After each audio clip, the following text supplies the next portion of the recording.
Welcome back नाज़रीन। वक्फे से पहले हमारी बात हो रही थी एग्जैक्ट स्कैंडल के हवाले से और हमने राय ली। आसमा शराजी साहिबा थी हमारे साथ, सीनियर जर्नलिस्ट इस्लामाबाद से। तो जाहिद चौधरी साहब हमारे स्टूडियो में बैठे हुए माहिर कानून हैं और चेयरमैन है ब्रिटिश पाकिस्तानी प्रोफेशनल कौंसिल के। इन्होंने भी अपनी राय का इजहार किया, लेकिन इस वक्त लाइव हमारे साथ मौजूद हैं ताहिर चौधरी साहब। ताहिर चौधरी साहब मशहूर जर्नलिस्ट हैं, सीनियर जर्नलिस्ट हैं और अमेरिका में जो न्यूज़पेपर छपता है उर्दू टाइम्स, और कनाडा में, फिर बरतानिया में, यानी ओवरसीज़ कम्युनिटी का तर्जुमान जो न्यूज़पेपर है उसके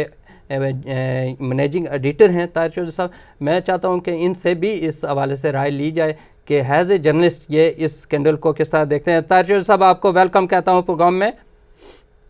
बहुत शुक्रिया काजमी साहब, बहुत शुक्रिया। ताहिर चौधरी साहब, आपने गालबन प्रोग्राम हमारा देखा होगा। पहले आसमा शराजी साहिबा इस्लामाबाद से हमारे साथ मौजूद थी, उन्होंने गुफ्तगू की इस हवाले से। एग्जैक्ट का जो स्कैंडल चल रहा है अभी, पाकिस्तान का सारा मीडिया इसी पर लगा हुआ है। हम यहाँ ओवरसीज़ पाकिस्तानी बैठे हैं, आपका जो न्यूज़पेपर है वो तर्जमानी करता है, ओवरसीज़ को प्रेजेंट कर रहा है। और तो आप क्या महसूस कर रहे हैं, ये जो कुछ हुआ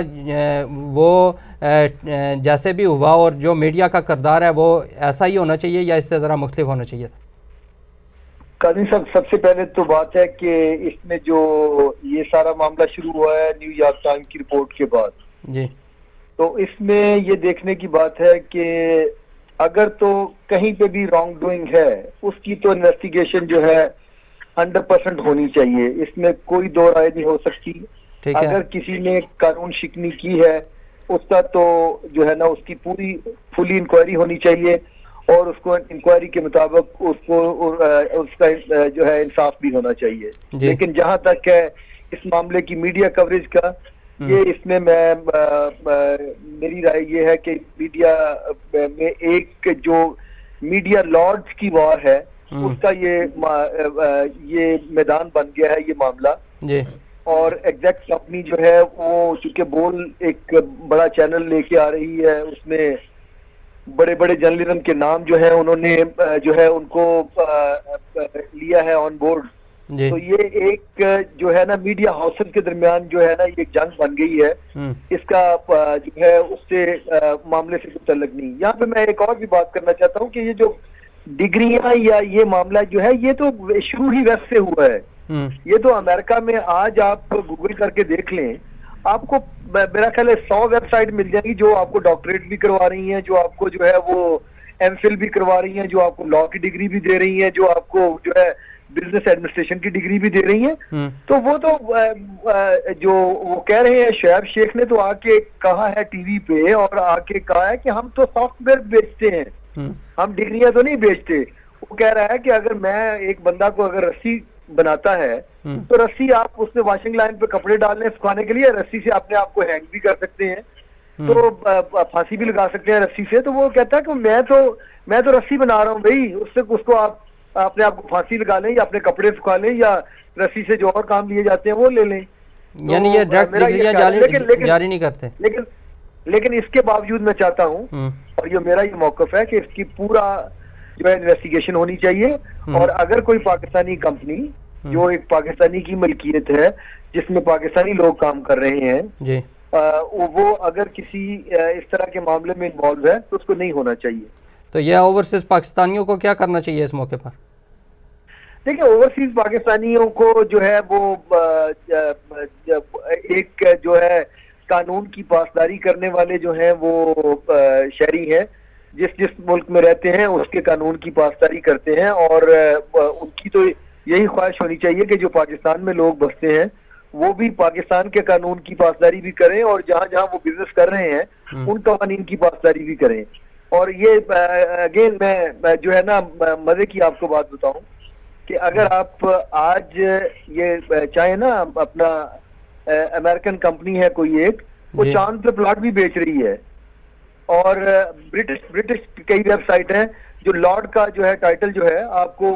मेरा ख्याल 20-25 पाउंड दे तो लॉर्ड का टाइटल मिल जाता है आपको। अपने घर फ्रेम करके रख लें आप। और कोई वो सारा जो है वो समहाउ अभी तक के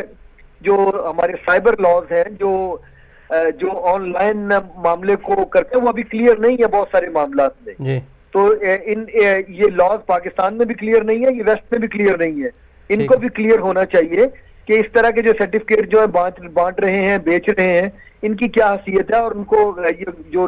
हर मुल्क की जो गवर्नमेंट है उसको ये सिलसिला स्टॉप करना चाहिए। सही है। अच्छा, हमारे साथ स्टूडियो में जाहिद चौधरी साहब मौजूद हैं, ये सीनियर सोलिसिटर हैं यहाँ बर्मिंघम में, और बड़े हमेशा हमारे प्रोग्रामों में आते हैं और बड़ी माहिराना राय भी देते हैं। ये आपसे कोई सवाल करना चाह रहे हैं? जी जाहिद जी जी जी, मोस्ट वेलकम जाहिद साहब, मोस्ट वेलकम जनाब। जी जी ताहिर साहब, सबसे पहले तो जनाब मेरी तरफ से सलाम। आप क्योंकि सहाफ़त का एक बहुत बड़ा नाम है और आपने हमेशा सहाफ़ती असूलों को जो है वो बेहतर तौर पर जो है वो प्रोपगेट किया है इस कंट्री के अंदर भी। जो मेरा जो आपसे सवाल है कि देखिए, बोल के हवाले से एज अ लॉयर हमने हमेशा ये कहा है कि देखें, लॉ ये हमें कहता है कि जब तक किसी बंदे के साथ किसी कोर्ट ऑफ लॉ में उसके ऊपर इल्ज़ाम साबित नहीं हो जाते, उस वक्त तक जो है वो उसको आप जो है वो मुजरिम ना कहलाएं और उसके ख़िलाफ़ इस तरह की कोई कंपेन जो है वो शुरू नहीं होनी चाहिए। अब सहाफ़त में जो हमें सम टाइम, मैं अभी बात कर रहा था काज़मी साहब से वक्फे में दौरान में, कि अनफॉर्चुनेटली अब ये एक जो जर्नलिस्ट है उसने हर तरह की ज़िम्मेदारी जो है वो अपने ज़िम्मे ले ली है।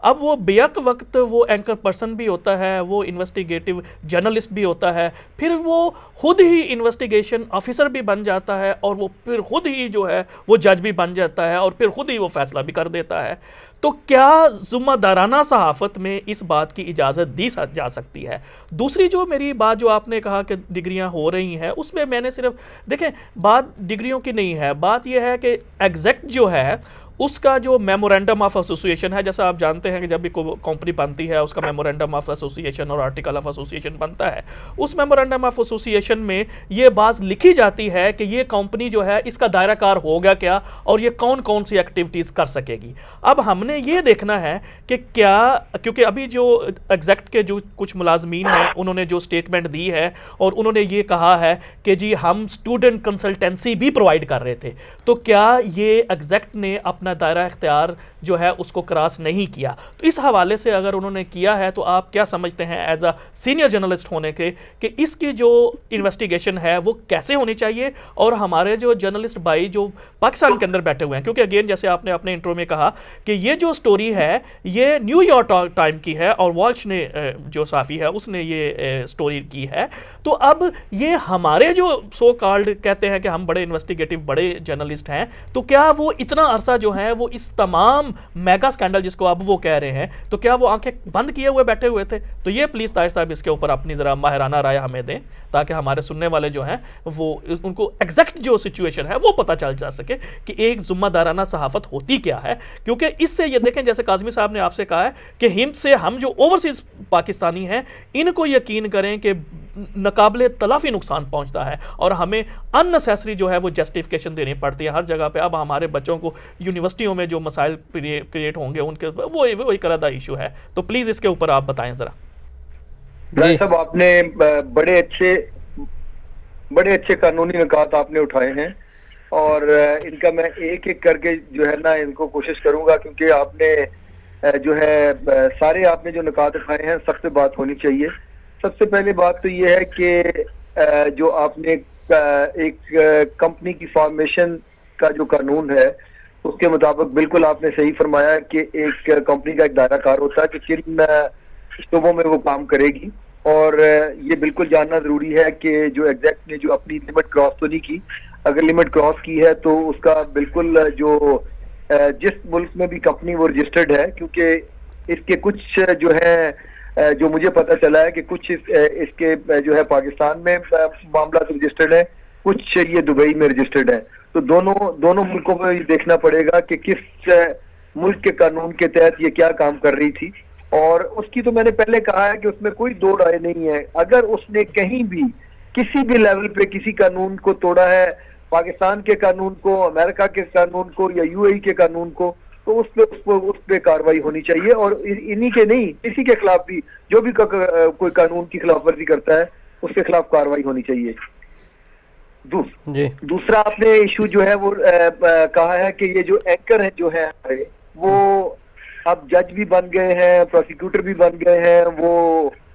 हर चीज उन्होंने अपने ले ली है। ये आपने बिल्कुल 100% एक बहुत संजीदा मसला है जिसकी निशानदेही की है और ये हो रहा है। इसमें देखें, पाकिस्तान में इलेक्ट्रॉनिक मीडिया की जो है ना उम्र कोई लंबी नहीं है और वहाँ पे जो है ना लोगों को ट्रेनिंग की जरूरत भी है, लोगों को जो है रहनुमाई की जरूरत भी है। हुआ ये है कि इलेक्ट्रॉनिक जब आप आते हैं शोबे में तो उसमें आपको जो है वो अच्छा आप बोल सकते हो, अच्छे आप बोलते हुए आप अच्छे लगते हो, ये उसकी टेक्निकल रिक्वायरमेंट है। इस चक्कर में टीवी चैनलों ने ये किया कि एक जो सारी जो अच्छी ड्रामा होस्ट थी वो आपको उन्होंने उनको जो है मॉर्निंग शो की सारी को जो है वो ड्रामा आर्टिस्ट थी उनको मॉर्निंग शो की वो बना दिया,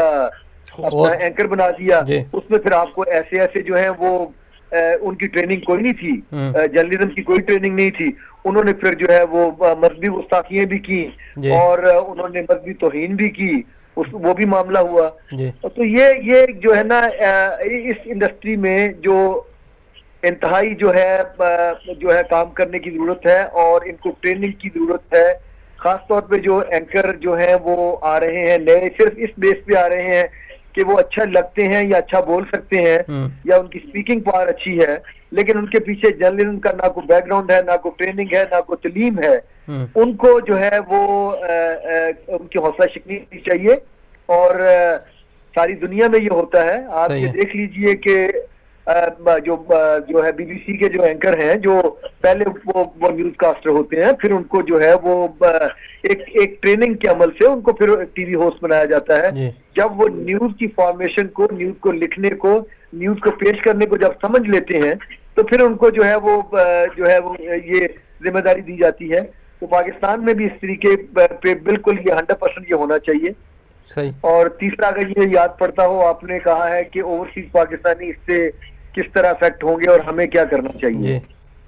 इसने मेरी अगेन जो मैंने पहले कहा था कि ओवरसीज पाकिस्तानी जहां भी हैं उनको अपने अपने जहां जहां रह रहे हैं उसके उसके कानून की पासदारी करें और जो है ना सिर्फ उसके कानून की पासदारी करें। जब वो ये करेंगे तो अपने मुल्क का भी नाम रोशन करेंगे और जाहिर है अपने लिए भी तरक्की के उनके लिए मौके पैदा होते हैं। तो जाहिर है एग्जैक्ट से जो है वो ओवरसीज पाकिस्तानी डायरेक्ट तो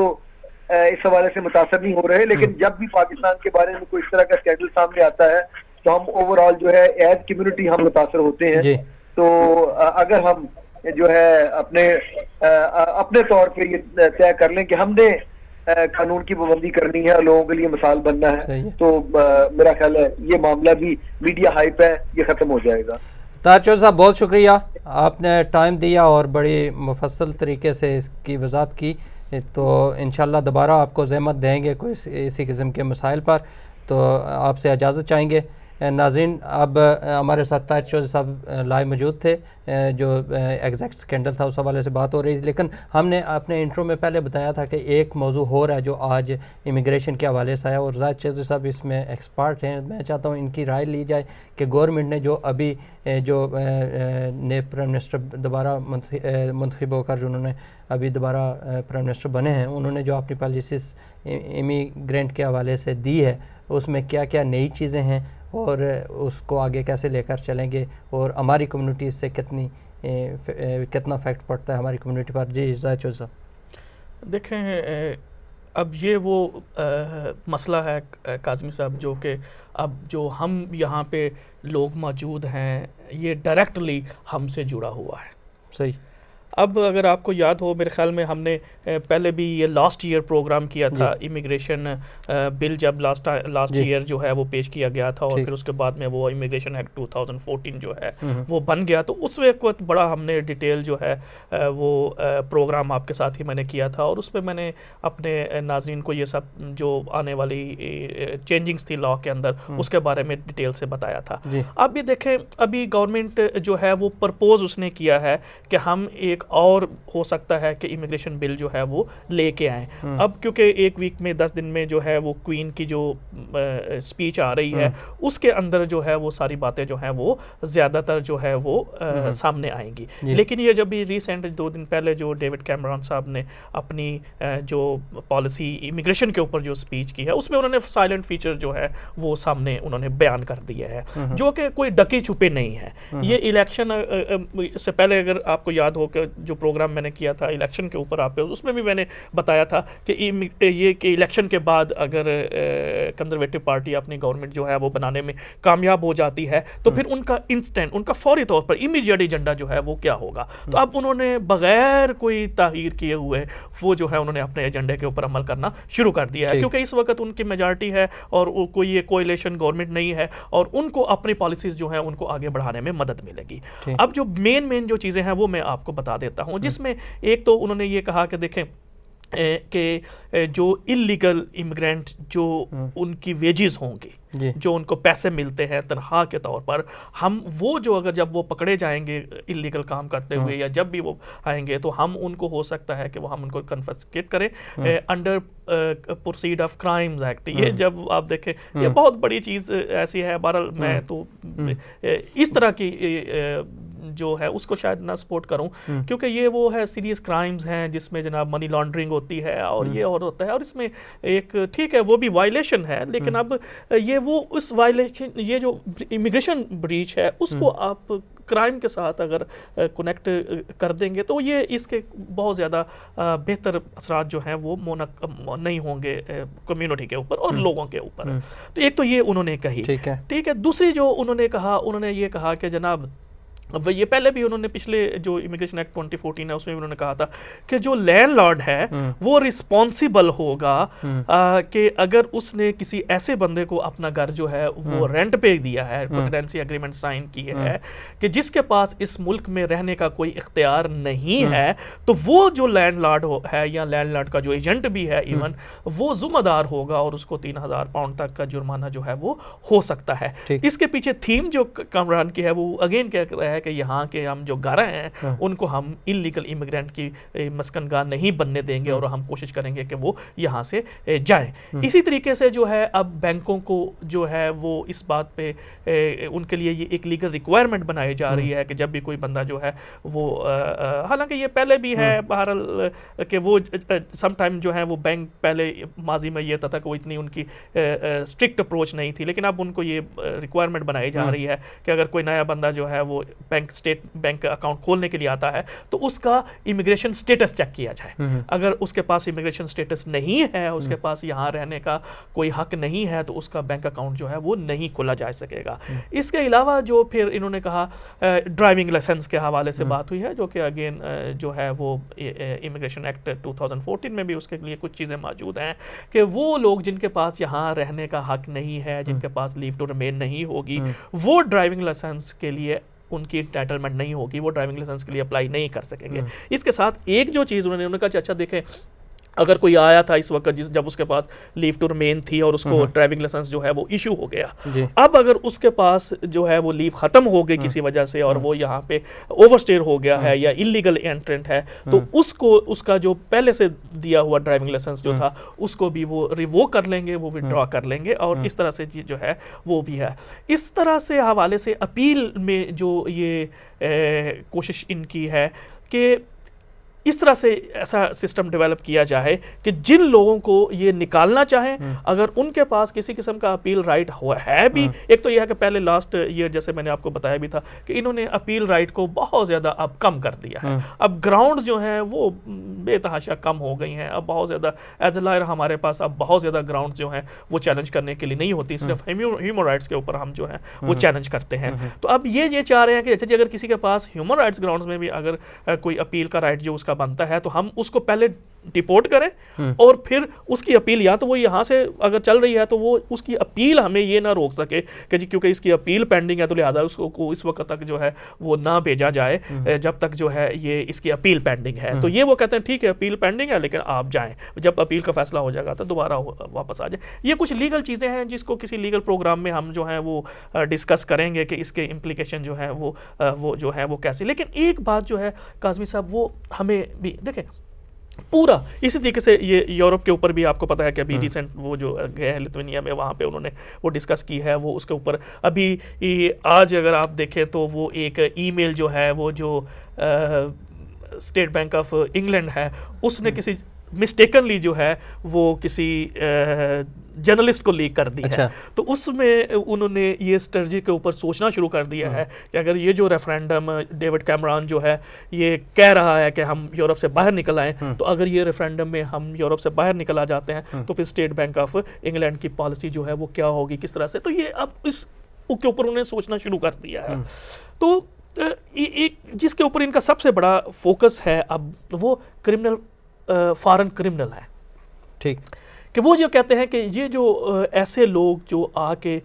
हमारी सोसाइटी के अंदर क्रिमिनलिटी करते हैं या एक्सट्रीमिज्म जो है या हेट्रेड जो है उसको प्रोवोकेट करते हैं, उसकी प्रीच करते हैं। डेविड कैमरॉन ने और ये जो होम ऑफिस की सेक्रेटरी है थ्रेसा में, उन्होंने ये क्लियर कहा है कि इसके ऊपर अब हमारी जो है वो ज़ीरो टॉलरेंस पॉलिसी है, हम किसी सूरत में जो है वो इसको अब बर्दाश्त नहीं करेंगे। अब यही वो लम्हा फिक्रिया है, हम जो सारे इमिग्रेंट्स हैं उनको ये सोचना है, जो कि मैं जब कहीं प्रोग्राम्स में भी जाता हूँ, टीवी टॉक्स में जाता हूँ, तो मैं ये कहता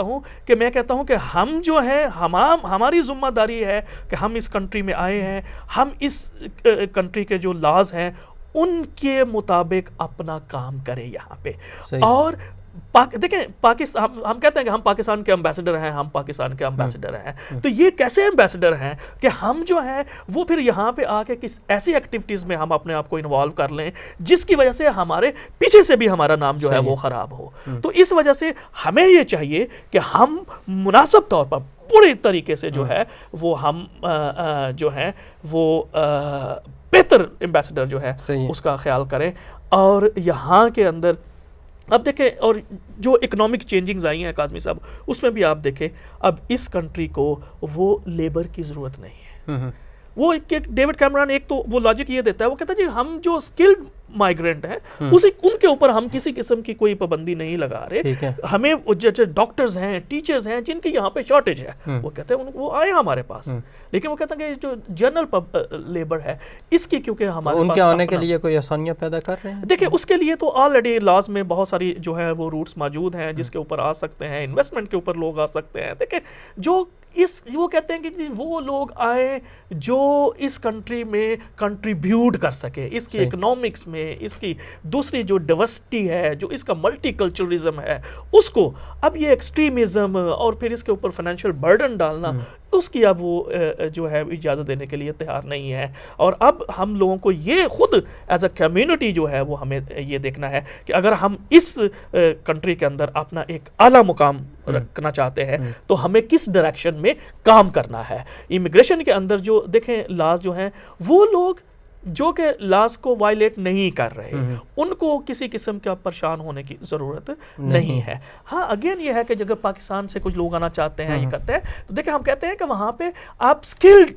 जो है वो गेन करें, अप स्किल हासिल करें वहाँ पे, और उसके लिए फिर यहाँ पे किसी किस्म का कोई जो है वो इतनी ठीक है ऑब्स्टिकल तो है उसमें भी, लेकिन इतनी ज़्यादा नहीं है, आप फिर भी आ सकते हैं। लेकिन अगर आप कोई आके यहाँ कहे कि हम जो है वो कोई छोटा मोटा काम करके काम कर लेंगे, ब्लैक मार्केट में काम करेंगे, वो अब नहीं हो सकता। फिर किसी और प्रोग्राम में इसके ऊपर मैं तफसील से बात हमारा टाइम क्योंकि ख़त्म हो गया है, तो आपका बहुत शुक्रिया जनाब, आपने बड़ी अच्छी इमिग्रेशन के हवाले से खुसूसन जो मालूमात दी हैं, इस चीज़ की ज़रूरत थी कि काफ़ी मुझे मैसेज भी आए थे कि इस पर बात लाजमी होनी चाहिए, और आपने बड़ी तफसील से की। दूसरा स्कैंडल के हवाले से जो थी, और हमारी कम्युनिटी का क्या किरदार होना चाहिए और मीडिया को कैसे करना चाहिए। नाज़रीन आपने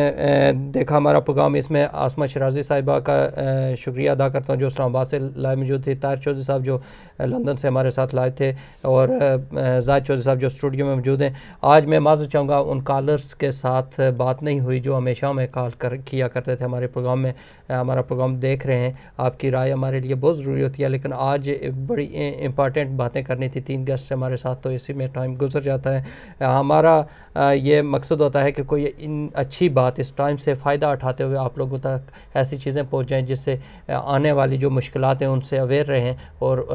उसका लिए कोई ना कोई हल निकल जाए। आप हमारे साथ रहिएगा। इंशाल्लाह नेक्स्ट वीक नए मेहमानों और नए मौजू के साथ आपकी खिदमत में हाज़िर होंगे। अल्लाह हाफ़िज़।